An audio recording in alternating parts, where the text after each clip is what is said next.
What's good, people? What's good? What's good, peeps? You know I had to come on here tonight.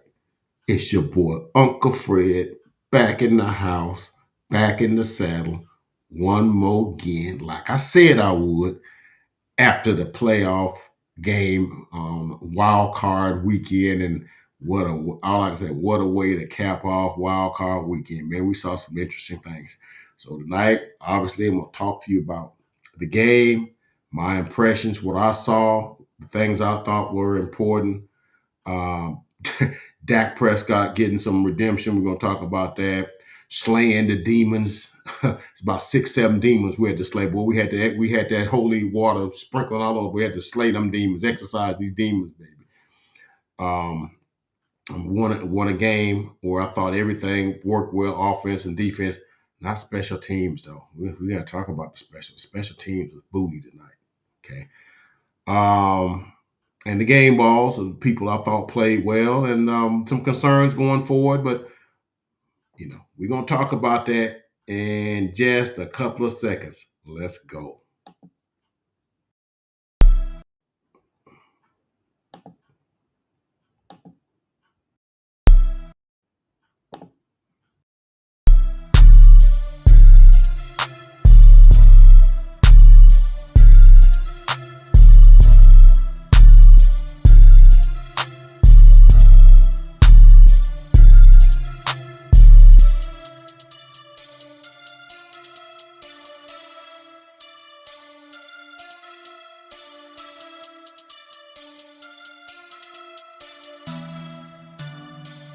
Two times on the. What's good, people? It's your boy Uncle Fred back in the house. Please hit that like, comment, and subscribe. Become a part of the Uncle Fred Sports Experience, for I guarantee you will not be disappointed. Let's get this thing cracking. So I'll admit, man, your boy was a little, I'm gonna say nervous, anxious, I guess, because I saw how we played the last week of the season, and I was like, that ain't us. But man, I don't know, something's off. We not playing well. We're not going to the thing playing as well as we should be playing. So yeah, I'm gonna be a little angst about that because we didn't look good. We had looked good for a couple of games. We didn't look good against Tennessee. Now, anytime you can turn the ball over 3 times, 2 picks and a fumble, on the road and still beat that team by 2 touchdowns, he tell you that team isn't real good or we're pretty good and we're just playing, our F plus game or whatever. But before I get into much into the game, into the analysis of the game, I want to wish prayers and thoughts, good thoughts to Russell Gage. Late in the game, in the fourth quarter, the game was already decided. Tackle, I think it was made by I want to say it was it Hooker. He caught a pass. Might have been incomplete. He caught it towards the left sidelines, in the middle, and he got tackled. And he kind of got crumpled forward a little bit on the tackle. He had a hold of his neck, and he got up and then fell back down. And I was like, oh, ooh. And I was like, that didn't look good. So I don't know if he got his neck twisted or whatever. I mean, obviously he was breathing. They brought the cart and everything out on him, but that just lets you know how um, there's still just it's a game, but it's a dangerous game, and every time you go out there to play, every time you get hit, they could be bringing a cart for you. So I'm not going to make any disparaging thing about the football because football is it's a tough sport. It's a gladiator sport, and it is what it is. But every time, but this is in the cards. Every time you play, and those guys sign up for that, and they know that. But I would be remiss if I did not um, wish speedy recovery or whatever. Russell Gage, like it's a second or third year player out of LSU, picked him up this year. He was on the Atlanta Falcons last year, slot receiver. Had some injuries this year. Really hadn't come up, hadn't really done as much for them as they thought. But he's a good receiver, one of their top free agent pickups this year. And you just hate to see that, as a spectator. And the players, they're all a brotherhood. You hate to see that. So I want to extend that before I get it too far gone in my analysis of the game. So, anyways, let's get to the game. So the game kicked off, and of course, now it didn't start as well as I would like for it to have started off. Because I'm telling you, we didn't look good first couple drives. 3 and out, 3 and out. First drive, uh, shoot, first two drives was 3 and out, 6 plays, -6 yards. 0-3 first effort, who came out the thing, throwing it to CD Lamb twice, and then came back to T.Y. Hilton, incomplete. We had the ball like 25 seconds, maybe. Kicked it off to Tampa. They kind of did the same thing, 3 plays. I think they got like 5 yards, and they had to punt. We got the ball, and we went 3 plays, -6 yards, ended on third down sack, 8-yard sack for Dak. I'm like, ooh, our offensive line is getting whooped. I even told my son, the offensive line is getting whooped. That's not a good sign. Right off the get-go, man, they getting pressure. Dak's looking jittery because, when you got guys in and around, all around your feet, all around, and they right there on top of you, you can't, you ain't going to have that confidence. And I was saying to myself, he need to get this confidence back. And the offensive line got to hold their ground, man. And so anyhow, and of course Tampa got their second time getting it. And they went 3 and out. I don't think they got any yards, and we got the ball. And boy, but that third possession though, that third possession, it seems like whatever they talked about on the sidelines. A lot of times you take a couple of possessions, you kind of see how they're playing you. What looks that you're getting. Maybe you didn't think you was gonna get this look when you run 6 plays. Oh, they're playing this thing a little tighter than I thought, a little looser on this one. That's kind of make some adjustments. And so when they got the ball back, they end up going. I want to say 15 plays. I think it was 80 yards. 80. Yeah. We got a little rhythm going, and one of the big plays is on there, and I think it got Dak cobwebs loose a little bit. He had a nice little 15-yard out pass to Gallup along the right sideline. Well, the biggest, big gain. That's one of the first big gains. He had a 5-yard run by Pollard, and that kind of got us loosened up a little bit. Then we end up getting a nice 18-yard run by Pollard. They got it down in scoring position inside the red zone. Then Dak made the nice touchdown at the 22. Step back, look left, came back right, went down the seam to Dalton Schultz, touchdown, and it is 6-0. And of course, Brett Maher shanks the extra point. I'm like, okay, fine. I'm good, but I like that they made adjustments. They was going to the receivers, and I think they was getting not the coverage they was looking for on the receivers. So Dak and Kellen made an adjustment, and they came back to the tight end. And we looking at the tight ends, you're looking at you're going down the seams. You really can't cover everything. So if you cover the outside receivers with bracketed. Because CD did have 107 catches coming into the season, right? Going into the playoffs. He had 107 catches for the season. And so, we got to take CD away. So, okay, fine. Dak's like, okay, we tried doing that the first couple of possession. That wouldn't work. Okay, I'm going to throw to the backs. I'm going to throw to Dalton going down the seam. And so he hit Dalton with a nice 22-yard, looked off the safety, looked him off long enough where he couldn't come over and help. Threw it, high pointed it, and Dalton went up and got it. And nice play. Just bummed out we missed the extra point.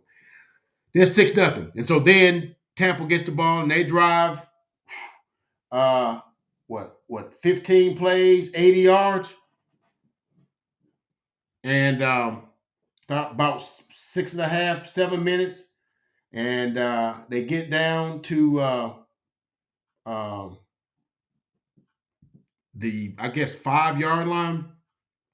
And what I like, man, we didn't get a bunch of sacks, but we got pressures. And on the play in question, they made Brady kind of double clutch, and he didn't get as much on it. He was kind of off his back foot on it, double clutch, and he flipped it into the end zone, and Curse came down with that thing, a pick. Now they went all the way down from the, like I said, excuse me, they went 14 plays, 70 yards. I got my stuff all wrong here. And took up 6.5 minutes. And like I said, they Carlos Watkins got good pressure on Brady. Like I said, he had the double clutch, and he was kind of didn't get as much as he wanted on that, and it kind of because the announcers were saying he probably, it wouldn't really wasn't nobody open. He probably should have threw it out of the back of the end zone. But if you're off balance, you really and let's face it, he's 45. He's got plenty of arm, but sometimes if you ain't got both of your feet planted and you throwing, you might not can get all everything you need to get on your throw. And Curse came down along the backside of the end zone, caught it, and touchback. And I thought that was a key play. And then what came afterwards? We went 15 plays, 80 yards. And we got all the way down to the 1 yard line. It was a nice throw to Jake Ferguson. Jake Ferguson caught one around midfield, broke a tackle, went down the right sideline, barreled down to the 6 yard line. I'm like, oh, look at Big J, look at Alvarez's grandson. Barry Alvarez used to be the coach of Wisconsin and the athletic director. He might still be the athletic director if I'm not mistaken, but that's his grandson. That's his daughter's son or whatever. That's where he went to school, whatever. But I digress. But that's the only catch he made. But that was a big catch. I think that was the biggest pass play we had on the day. 34 yards down to the 6 yard line, and we got it down to the. I think Dak ran it off tackle right and got down to the 1. And then they ran it to Zeke up the middle and got stuffed. So it was 4th down. And I was like, we're going to kick that field goal. And I said, no, dude, just missed the extra point. Dude, we ain't finna kick no field goal. So they lined up and, and Tampa sold out to stop the run. Dak faked it in the line, put the ball behind his back, rolled around to the left, and with nobody there, and just walked into the end zone. Touchdown. And that made it 12-0. Of course, Brett Maher shanks another field goal, extra point to the right, and it's 12-0. So I feel good about we had 2 touchdown drives, and I thought that was kind of a back-breaking drive because we get a end zone interception, and we turned around and went 80 yards and ran it right down their throat and got a touchdown. And, that's like a 14-point swing. That's points you don't get, and we get 7 points, or 6 points. You missed the extra point. But you kind of got a bad taste in your mouth because it really should be 14-0. It's 12-0, all right? And, of course, we forced them to punt. We get the ball again. By this time, it's well into the second quarter. So we get a drive here, and we go we get at the 9 yard line. And I'm thinking it's about 2.5, 3 minutes left to go in the half. So I'm like, okay, we need to get some positive yards here. This is what I'm thinking. We need to get some positive yards. Keep the clock moving. I thought it was important that we didn't get crazy with the passes. We didn't have a whole lot of incompletions because the incompletions are like the anti, what you're trying to do to win games because it stops the clock. It kind of stops momentum and all these kind of things. So if you can run the ball, if you can get completions, if you can keep the clock running, you can keep things going. So we got a couple of plays going. Like I said, we went 11 plays, went 91 yards. And, Dak made a nice run on, I think it was like a 11-yard, 9 yard run on 3rd down on that drive. And I think that, and then right before halftime, I think it was like 25, 30 seconds left to go in the half. I think it's 2nd down at the 11 yard line. Dak rolls out, there's nobody open. He rolls and drifts out to the left, then about to run out of bounds. Throws it against his body, back crossed his body into the end zone to Dalton Schultz, a la Patrick Mahomes. I'm not saying he Patrick Mahomes. I'm just saying that's a play Patrick Mahomes makes a lot. He's rolling one way, throws back against his body as he's going out of bounds, back cross his body, and it goes into Dalton Schultz for a touchdown. And Brett Maher misses another extra point. That makes 3. But it only allows, I'm mad, but we got 3 touchdowns. It should be 21-0, but it's only 18-0 because Brett Maher either lost a gambling debt, owes a gambling debt or something. He done shanked 3 extra points. Only missed 3 all season, but he missed 3 in a row. All right. So, It's 18-0. It was like 20 seconds left to go in the half, and they didn't get nothing. So it's 18-0 at halftime. Dak was 15 of 20, 189 yards, 2 touchdowns, 1 touchdown running. Both touchdowns with the Schultz. Okay. Tampa gets the ball first and promptly go 3 and out. We get the ball on our next possession, and we didn't score, but we ran about 6-7 minutes off the clock on like 8 plays, 7-8 plays. And I thought that was important because I thought like we needed to commit to the run, keep the clock moving. If you get a play, stay in bounds, just keep the clock moving, you know. And so and so Tampa, which really never really could get nothing going. Got my notebook here somewhere. Oh, here we go. Yeah, so they go 3 and out. And then we get the ball. We go 8 plays and 6 plays and like 50 yards, and don't get. And then we finally go 8 plays on the next time we get the ball. Start on our 14. We go 8 plays, 86 yards, 4 minutes and 7 seconds. One of the key plays, a couple of key plays. A nice 26-yard pass down the left sideline to Dalton Schultz, who was covered, and that kind of dropped it in there. And big. That's the second biggest gain we had. And then there was an 18-yard run by Tony Pollard. So Tony Pollard's 18-yard run to set up the first touchdown to Schultz, and there was an 18-yard run here to set this up. And then on second down at the 4-yard line, Dak throws a pass to Michael Gallup, who's running along the back of the end zone. They thought he was out of bounds. He had stepped out of bounds as he's running along the back of the end zone. Touchdown. And so they went to look at it before they tried the extra point. And what they determined was that, yeah, he may have stepped out of bounds. But it was close because if he was, it was barely because his heel was kind of still in the air. But even though they said, see, now back in my day, I'm kind of telling my age here. Back in my day, stepping out of bounds was kind of a way a defensive guy could take another guy out of the play. If a cornerback was guarding a receiver, he would press him up against the boundary and maybe just nudge him, make him step out of bounds, then he's out of the play. Then you can kind of double up somebody else. So basically it's 10 on 11. But somehow along the lines, they changed the rules on that kind of thing. So now they say if you go out of bounds, you can come back, establish yourself back in the field of play. And as long as you're not the first one to touch the football, you're legal to touch it or whatever. And so what they determined was that he did kind of step out of bounds, but then he came and reestablished himself in bounds. And then on the play, Carlton Davis was there on the play. And really, a lot of people thought it should have got picked, but Dak put it right on the money. He was closely covered, but he dropped it right in there, and it went right through his hands into his hands for a touchdown. And the call stands. And of course, Brett Maher missed another extra point. And it's 24-0. It's still 28-0. And right before the third quarter end, and I'm like, man, I hope it don't get down to a field goal because I know this is Tom Brady. Tom Brady has come back from 28-3 in a Super Bowl midway through the third quarter, right? And he was able to do that. Now, some of that was due to the ineptness of Kyle Shanahan and Dan Quinn, who's coaching the defense, who's the kid coach, but over the defense because the defense is his specialty. So I got that in the back of my mind. So right before halftime, they give up like a 35-yard touchdown pass to Julio Jones, covered by Deron Bland. I mean, that was pretty good coverage, but that was an excellent pass that Tom Brady threw. And they went for 2, didn't get it. They thought Chris Godwin got held.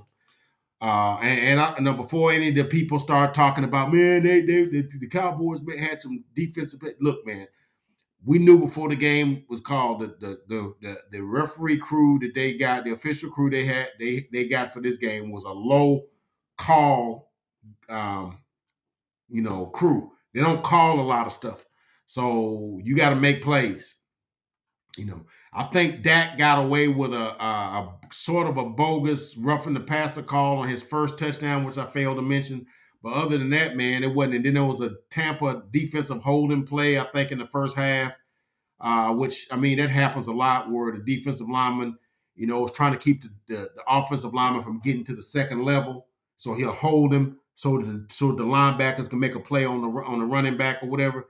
And you know, it happens a lot, but sometimes it's harder to see. I think the dude's name was Goldston that did that, 92. He did that.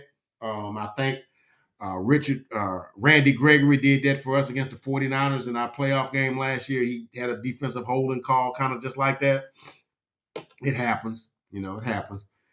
But it wasn't a lot of officiating, you know, things in there. I don't think we have maybe 4 penalties, maybe 3, 4. I think the holding call. I think Dalton Schultz had a holding call, and maybe a false start. Maybe I think maybe 2 holding calls, maybe a false start, and maybe it may have been it. I don't think there was a lot of, you know, I don't think there was a lot of penalties by anybody in the game. Like I said, this is one of the game. These are the officials you give. You want the game to flow smoothly. You don't want the game too choppy or anything like that. Yeah, we had um, 2 penalties for 15 yards. They had 3 penalties for 34 yards. 5 penalties in the whole game. Kind of like that. I kind of like that. But it's 24-0. Then they go, it's 24-6. And so I thought midway through, right after that, we answered that with a 9-play, 68-yard drive. And we kind of had stalled at 4th and 4 at the 18-yard line. So Mike McCarthy had a dilemma. Say, okay, can we bring Maher in and see if we can maybe regain some of his confidence and that sort of thing? Maybe try what will be, I guess, a 35-yard field goal from 18 yards. You know, you add 15 to it, so 17 to it or whatever, and that's what it took. The 7 yards to run back, spot it back, and then the 10 yards for the length, the width of the length of the end zone. So it's 17. So it'd been a 35-yard field goal, and they thought about it and they said, "Nah, we'll just go for it on 4th down." And it went for it 4th and 4 from the 18. And the announcers can call it a busted play if they want to, but I saw how it was designed. They lined CD Lamb up on the inside. They ran guys down, the other receivers down, and they curled him around across the formation underneath and curled around to the left and were wide open because he got lost in the traffic sort of. And he was wide open. Of course, they want to call. You can call it a bust if you want, but if you got 4 guys, 3 guys going down the field here, and you got 1 guy coming underneath all the way across the formation, underneath those guys. And of course, you remember within the 4 yards of the line of scrimmage, there's a lot of bodies in there. So he went in behind all of those and kind of came out the other side and was wide open on the left side. Dak put it right on him. Touchdown. And Maher, hit an extra point. And it's 31-6. And for all practical purposes, that was the ball game. And I thought that was a good answer. After they came and got that touchdown right before halftime, we answered, came 9 plays, 68 yards, and got a touchdown and put the game out of reach. Tampa got a late consolation touchdown, 1-yard touchdown to Cameron Brate, and made it 31 to, and they got the 2-point conversion, I think, and that made it 31-14, and that was the ball game. So as you see on the screen, you know, I'm happy with the win, very happy, ecstatic. It's a playoff win, so that means it count double because it's a playoff win, right?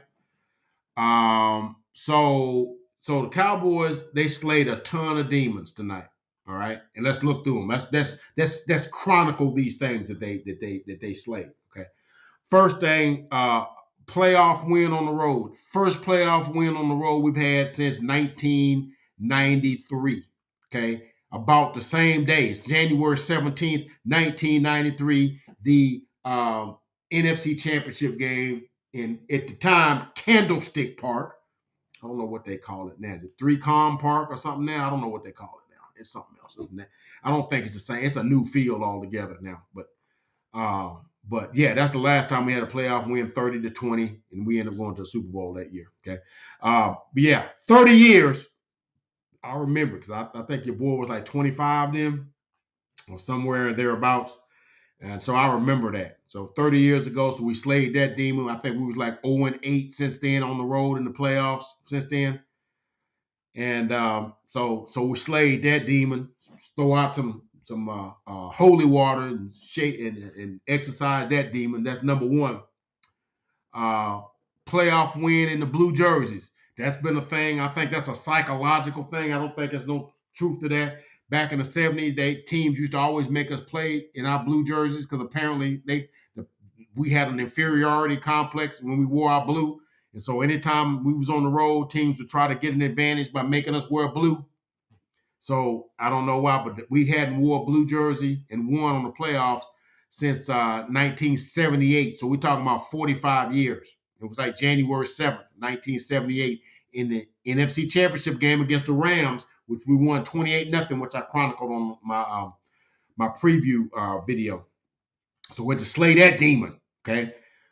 Sprinkle holy water on that. Get that out the way. All right, that's done. All right, check. All right. And then on grass, we play our games on synthetic artificial turf, and it's a different turf than what they back in the day, or that AstroTurf we used to play with in the 70s and 80s was tough, man. Guys used to get injured all the time, knee injuries. So guys used to wear like sneakers so that they wouldn't get as much grip, so they could slide on that stuff instead of like getting that stuff planted and whatnot. That's how knees would get blown out. And then you have to wear these sleeves underneath your jersey, because if you ever got tackled or you slid on that, boy, that thing would eat this all up right here, man. Those things are like bristly, and that your arm would be all skinned up with strawberries and stuff all up and down your arms and stuff like that. So guys would wear these thermal sleeves underneath their jerseys and stuff. But now we got it's a different grade of turf now. It's supposed to be better for you or whatnot, whatever. And so when you play on that, you get accustomed to playing on that, and then playing on the natural surfaces, you may not be as good. You're not as quick. Your traction isn't as sure. You have to get adjusted to it. And of course, the other team plays on the grass all the time, so they understand that you're not going to be as sure.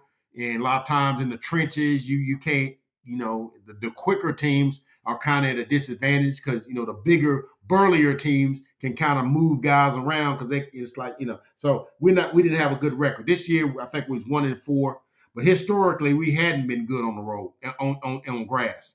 But we 1-4 on grass this year. One win I think was in LF Field. I think that's what they call Lincoln LF. Not Lincoln Financial. The game in the stadium in Tennessee, in Nashville. I think it's called LF Field or whatever. I'm not sure what it's called, but anyhow, I think that's the one win. We lost at Green Bay, lost at Jacksonville, lost at Philly, which I thought Philly had turf too. But I thought we won at Los Angeles, but they're telling me Los Angeles has turf, which most of the warm weather teams always had grass. So whatever. So that's a demon. We won on grass, and then the last demon. Well, no, not the last one. Next to the last one, but the biggest one I think was the Tom Brady demon. We slayed the dragon, the big dragon. We was 0-7 against him in all kind of games. He beat us in 03, beat Quincy Carter 12-0.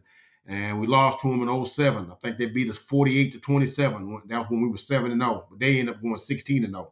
Then they beat us in 2011. I think it was like 20-16. 20-16. They scored a touchdown late, and they beat us that time. And then they beat us again in 19. I think it was 13-9. And then he beat us again in 2021, first game of the season. I think it was like 30-29 or something like that. And then he beat us again the beginning of this year, 19-3. I think that's all of the games in which we lost to Tom Brady, if I'm not mistaken. I think that might be all of them. But we were 0-7 against him. Okay, he's beating us. That's one of the teams that's never have beaten him. Okay, and we slayed that dragon. We beat him in a playoff game. So sprinkle some holy water on that. Get that demon exercise, right? And then that, kind of get a rap for not winning meaningful games or whatever, or, throws up meaningless stats against overmatched teams or whatever the case might be, or, can't beat good teams, even though they were 5-1 against winning teams this year, but don't let that mess you up on a team they beat twice this year is in the second round of the playoffs, and they beat another team that won 13 games that they beat, and another team with 13 wins they beat but don't let that mess you up. Okay, but he can't beat good teams. Okay. So Dak won a playoff game on the road against a good team against Tom Brady. Last time he won a playoff game was 2018. Okay.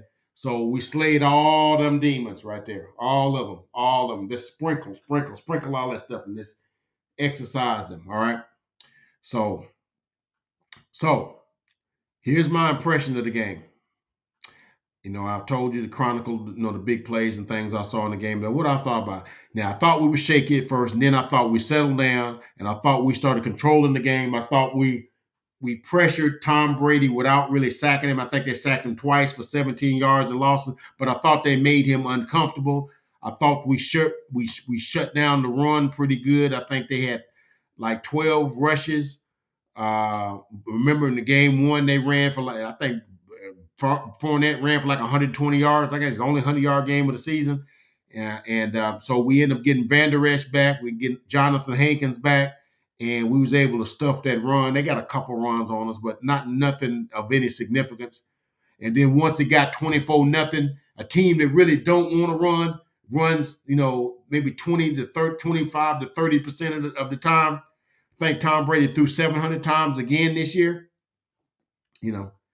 And once you get down 24-0, you're probably not going to run. So I thought we did that, and I thought we adjusted our game plan to what they were doing the first couple of possessions, and then we started picking up what their offensive line was doing, and I thought Dak had good protection. I thought we ran it enough to keep it, and actually we ran it equal. Stats say we threw it 33 times and we ran it 35 times. Now, we didn't run it for no great we ran it for 135 yards, but it really wasn't like a great. I think Tony Pollard was 15 for 77, but he had two 18-yard runs, which that's 36. The 18-yarder to set up the first Dalton Schultz touchdown, and then an 18-yard one to set up Michael Gallup's touchdown. We ran across the back of the end zone. It was those two. So two carries for 36 yards. So he had 77. So that means he had 40 yards on the other 13 carries. So it's 15 for 77. So half of his yards came on two plays. All right.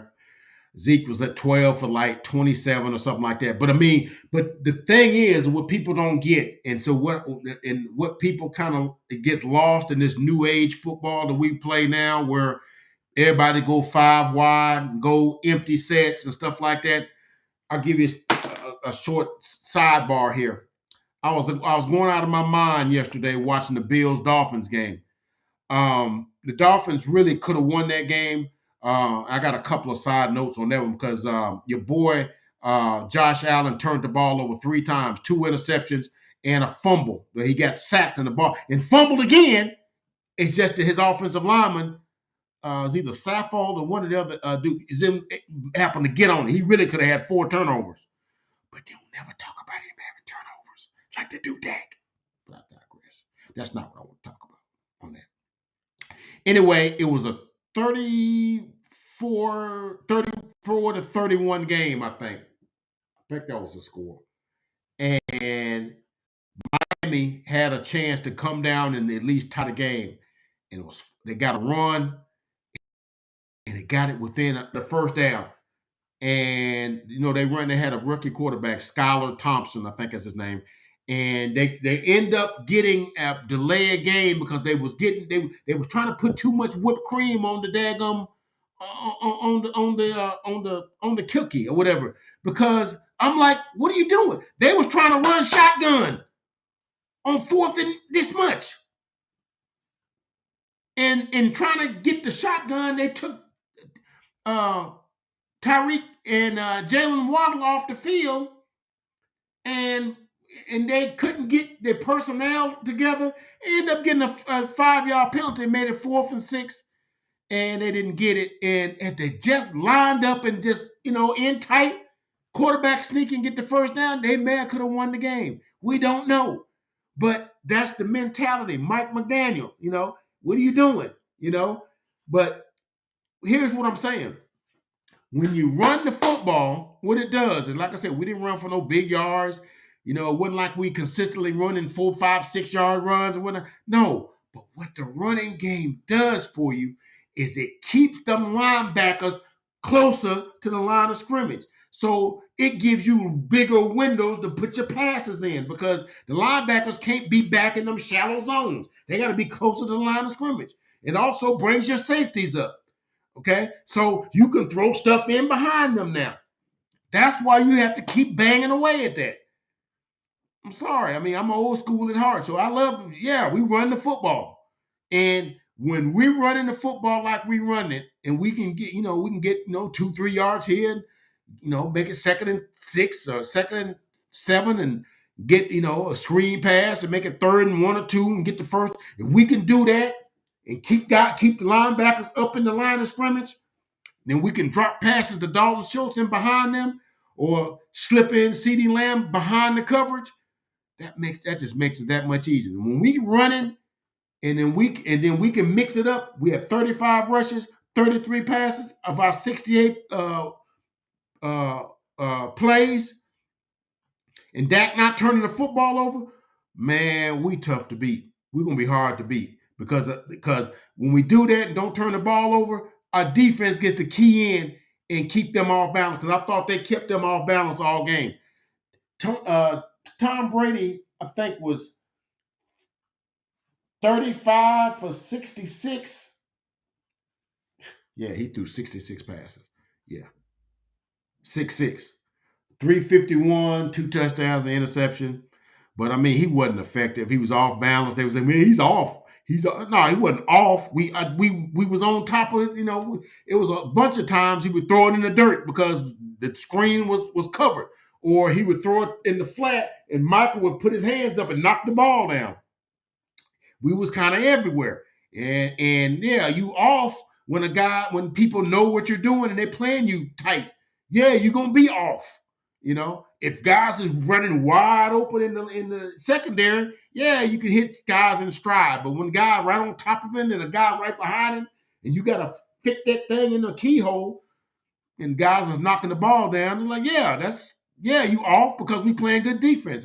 Hats off to our defense. We played a good game, and so I thought we played. If it wasn't for the special teams, I think we had an A on offense, 452 yards of offense, 26 first downs.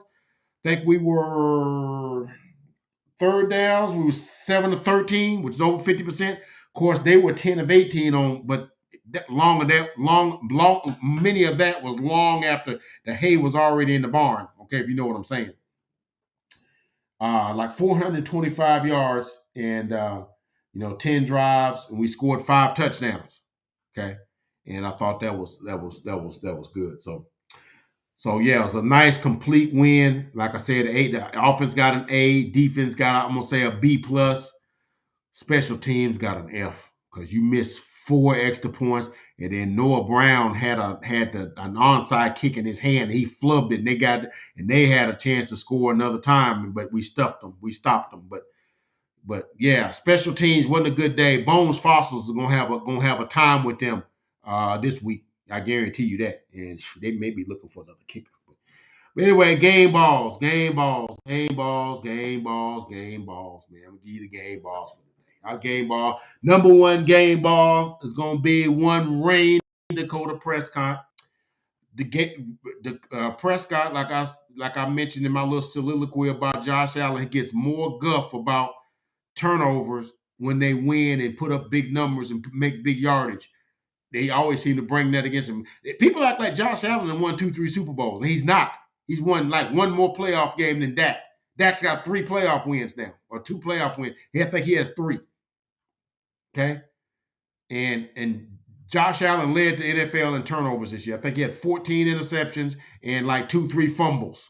Okay, I think he had 9 fumbles, but only lost like 2. Okay, so dude turns the ball over quite a bit, but it never gets said, oh, he's so talented. Look at this throw. He's off his back foot, 75. Okay. But then he's going to throw another one in a pick in the end zone and throw underneath and to get picked and whatnot. But because he's so talented, and we know Dak can't fling it 75 yards off his back foot or whatever. But, but Dak tonight, he was 0 for his first 3. I think one time in the first quarter he had completed 8, 9 consecutive passes. I think I could say he went 0 for 3 his first 3 passes on his first drive, and then he proceeded to go 25 for 30. So he had 5 completions of his next 30 passes. Okay. So his stat line was 25 for 33 for 305 yards, 4 touchdowns, no interceptions. Had a touchdown run. He ran 4 times for 24 yards. Like I said, a touchdown. Had complete control of the offense. Ran what he wanted to. He would check out of the plays. When they was in the middle, he ran the plays to the outside. He would look off the safeties and come back, go look right, left, come back right. Never put a single ball other than the one, I think the touchdown to Gallup. It may have could have been picked, but really never put the ball in harm's way. When he's playing like this, I'm going to say it. We can't be beat. Okay? When he's playing like he played tonight, we can't be beat. Okay? It's just getting him to play this way on a consistent basis. That's where the thing is. Dak is kind of the most polarizing guy because he messes with us. Because if he plays like this tonight, man, it's sky's the limit to where this team can go if he plays the way we played tonight. Okay. Second game ball, Dalton Schultz. Nice game, 7 catches, 95 yards, 2 touchdowns, had another 26-yard catch to set up, I think, Michael Gallup's touchdown. Made some nice attempts at blocking. We know that's not his forte, but he attempted to block. Got him a holding call on one, but that was at least you tried. But yeah, he got like 10 targets, 9 targets, caught 7, but 95, 2 touchdowns. He gets a game ball. I'm gonna give one to Michael Gallup. 5 catches, 45 yards, some nice catches. At first, I think the one that opened up the can, the 15-yarder in the first quarter, that kind of got Dak settled. And then, like I said, the nice touchdown he ran along the back of the end zone. That was like Bolitnikov running along the back of the end zone, even if he did kind of maybe inched out of bounds a little bit. But he had some nice catches and he had a touchdown. And of course, I got to go with CeeDee Lamb. I think 5 catches, 68 yards, also on a touchdown on that 4th down. So 4 for 68 and a touchdown. And then I got to go with Kellen Moore. Kellen Moore been catching it for the last week or two for calling a lot of vanilla plays, stuff that ain't really going nowhere. It's like, the plays didn't have no creativity today. Kept keeping the running game in balance, which allowed us to do a lot of the other things we were doing. I never thought he ran a bad play today. I thought he was in his bag all game. Calling that quarterback boot on that 4th down in the first quarter, I thought was huge to give us that 12-0 lead after we got that goal line interception. I thought that was huge. So Kellen Moore gets a game ball. On defense, I got to go with Leighton Vander Esch.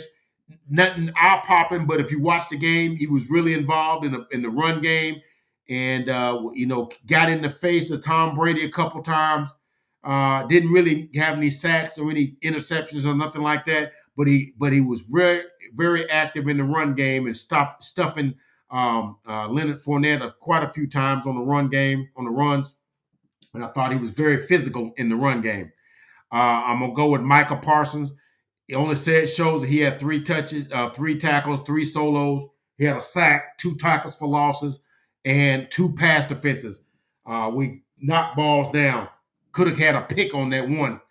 But I thought he was everywhere, man. He was everywhere. He played like he had his hair on fire tonight. But he didn't have like gaudy numbers. He didn't have 2, 3 sacks. But he was everywhere a play was to be made. He was there. Okay. So Micah gets some game ball. And I'm going to also go with my man, Jonathan Hankins. He had 2 tackles, 2 assisted, 2 solo. He had a sack and 1 tackle for a loss. He kept the pocket and was very active in the run game. You needed Hankins and Van Der Esch to keep the run game, under control. And I thought they was able to do that tonight. So they both of those guys get a game ball. I gotta get J-Ron Curse one, even though it's not listed on there, because he did have that goal line interception in the first quarter. And I thought that was because we could have been a 7-6 ball game and he don't make that play. And then I got to go with my man Osa Odigizua. Had 2 tackles, a loss, a tackle for a loss, and a quarterback sack. So he had a sack, and Jonathan Hankins had a sack. And I thought those were the guys that got game balls tonight. So, and I thought that Deron Bland had a nice game. He did give up a couple of nice plays, though. He gave up a play to Julio for the touchdown. It was pretty good coverage, though. But he's a rookie, and he's gonna be. And I'm gonna give a shout out to Tyler Smith as a rookie, starting at started at left guard. Then when Jason Peters got hurt, moved to tackle. They didn't give up any pressures or sacks. He played it good for his first playoff game. So got a playoff win. So we're good. Playoff win. It's good. It's good to get one. All right. We got some folks in the chat. What they talking to me? Kurt Shields. Tampa's not a good team. They were 6-8-9. Okay, that's fine, but they won their division. Tom Brady. Uh, you know, you can say that, but they in the playoffs. So what, you gonna get a game back because it's 8-9? Okay. So, I'm not giving that game back. It's a win. It's a playoff win. We're not entertaining that. It's a win. What would you have said had we lost it? Okay. So no, we're not doing that. We're not doing that. We got to win. Okay. Are we ready for the Niners? That gets me back to my concerns. Okay. So in my concerns, now get ready to close this video. My concerns are, first of all, Brett Maher. Dude, you can't miss 4 extra points. I mean, he missed 5 total because he missed the first one we had, the only touchdown we got against the Commanders. So he missed 5 straight extra points, which in the history of the NFL, that's never happened. So, I mean, hats off to you to doing something ain't never been done. But so I don't know, man. So it's believed that he may now got the yips now because they believe that Dak had the yips. Now, whatever yips is, a lot of prominent athletes have had it. David Duvall got the yips. He's a golfer. Ian Baker Finch ended up getting the yips. He couldn't never hit the fairway. Rick Ankiel, I remember, as a baseball player, got the yips. Chuck Knobloch played for the Yankees. He played second base, couldn't make a routine throw to first base. Sometimes players get what they call the yips. They can't do the routine things they've been doing all their life. And Dak seemed like he was getting the yips. Can't make a simple out pass, And whatever he got, seemed like he may have given it to Brett Maher if it's contagious. Because he couldn't hit an extra point to save his life. Went 0 for 4 and finally hit one on the final touchdown. So that's one of my concerns. Hopefully do something, get his confidence back, because, we're going to need every point we can get against the 49ers. We don't need him missing extra points. So we might need him for a field goal, Field goals might be a premium, right? So it's too late to be combing the waiver wires to find kickers, right?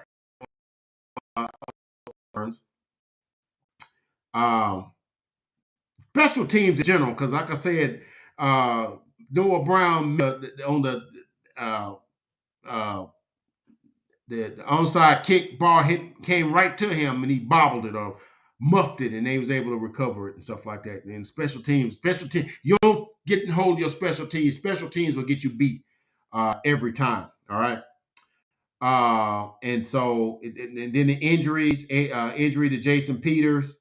I think it's a hip. I don't know the severity of it. That's big because that means we had to move Tyler Smith back to back to tackle. I hope he's going to be available for next week at San Francisco. Then Dorrance Armstrong, who went in and out of the game 2-3 times, but came in and had a good pressure late on the play that turned the ball over on downs for Tampa. Hopefully he'll be okay. J-Ron Curse I think he had a knee injury. I don't know the severity of it, but I did see him make some plays later, so we'll see. But then my concerns moved to the 49ers. We're going to need everything we had today and then some to beat the 49ers because we're playing in that field. It's going to be wet and sloppy and nasty. It always is. It was sloppy and nasty in Candlestick in the 80s and 90s when we used to play up there. And it wasn't raining. It hadn't rained in a while, and it would always be soggy. And guys would be slipping and sliding.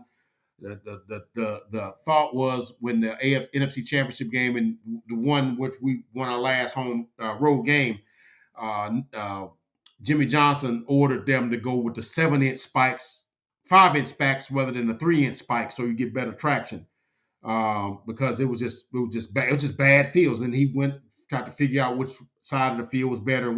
So we're gonna have to deal with that now because there's torrential rains in California right now, in both northern and southern California. So that's going to be a concern. And then, of course, the team itself, Kyle Shanahan is a masterful play caller. I mean, when you think he's yinging, he's yanging. When you think he's doing this, he'll run 5 different plays from the same formation. So it keeps you guessing, so hopefully we'll get a good week of preparation in for them. And we'll see what happens with that. So, yeah, I mean, we got to be ready because that's the team next on the agenda, right? I know Tampa wasn't, in many people's eyes, wasn't a good team, but, hey, they were in the playoffs, and, we beat them, and we beat them by, 25 points? No, 18 points? Was 31-7. Yeah, 18 points. Should have been, 25 points? But you have to face the big dogs in the West. Well, yeah, we got to face the big dogs. They got to face us too. All right. It ain't like we 8-9. We that's our 13th win. It ain't like we're a soft team. We were 5-1 against playoff teams this year. All right. The only loss was to Philadelphia. Okay. So 2 because we lost to Jacksonville. At the time they hadn't made the playoffs. But lo and behold, they won a playoff game. So they were 9-8. So that's why I'm saying you really can't go by that.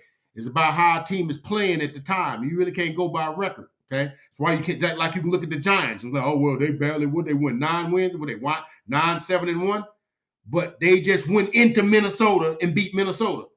So you can't really go by that. You got to go by how a team is playing. And sometimes, that ball bounces funny sometimes, man, and you got to, sometimes you get lucky. Sometimes you get a good break. Sometimes, you get all kind of things like that. So those are some of the chats that came in. Please keep them coming.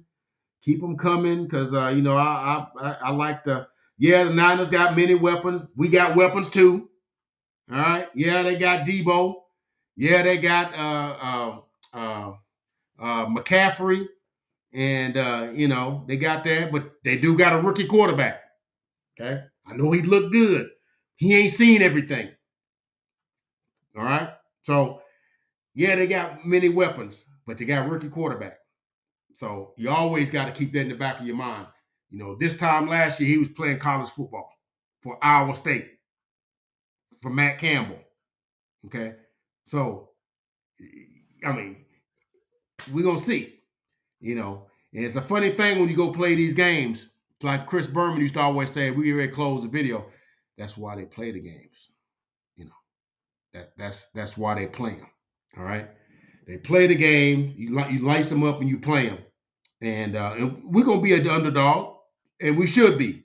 That team won a division. What they win? 13. What they 13-4? We're 12-5. And he ain't the rookie of the year. He played 11 games. He played 5 games. He's not the rookie of the year. He made a couple of nice games. He's not rookie of the year. Stop that. Don't say that. Don't say stuff like that. He's not the rookie of the year. Okay, that's not gonna be. The dude from Seattle is gonna be the rookie of the year. That's the rookie of the year. That running back, Kenneth. God, I can't think his last name. That's the rookie of the year. But Brock is he's nice, but Ain't no rookie going to no Super Bowl because they never have. So, if he do, hey man, I come on here and say, hey man, Brock beat us. But more than likely, it's not going to be because Brock beat us. It's going to be their team beat us. Because on top of that, what folks are not talking about is the 49ers have the best defense in the NFL, coached by DeMeco Ryans. And everybody know I roll with the Crimson Tide too. Great defensive coordinator. That defense is probably one of the smartest, most physical defenses in the NFL. And Kellen Moore better have his guys ready to play because they gonna know everything. They gonna know what we had for breakfast that morning. All right.